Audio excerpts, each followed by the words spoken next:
Tomorrow, communities across Tennessee will recognize Emancipation Day. It's also known as Jubilee Day or simply as the 8th of August. It's a tradition dating back more than 160 years.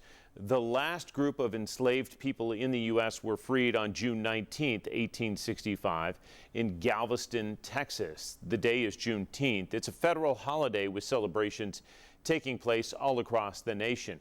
But Tennessee celebrates the emancipation of African Americans on August 8th. For many years, people have been saying that's the day that Andrew Johnson freed his enslaved people. Of course, he was the very strongly Unionist senator and then military governor of Tennessee. But the story was that it was on August 8th, 1863, that he bestowed freedom to his own people in Greenville.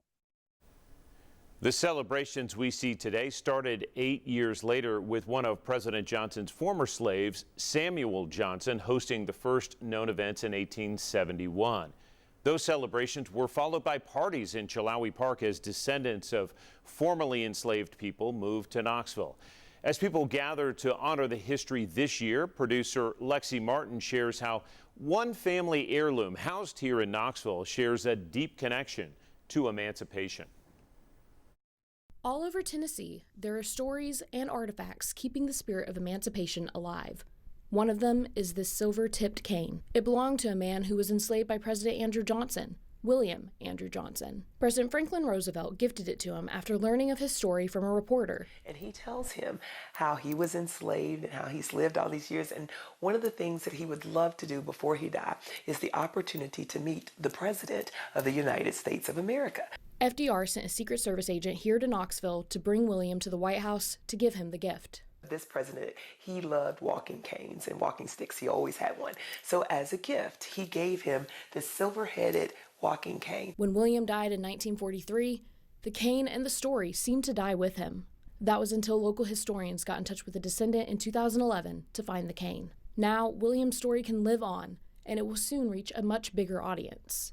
It will be on display at the Smithsonian National Museum of African American History. Juneteenth has arguably become a national story because that was the final end of slavery in America.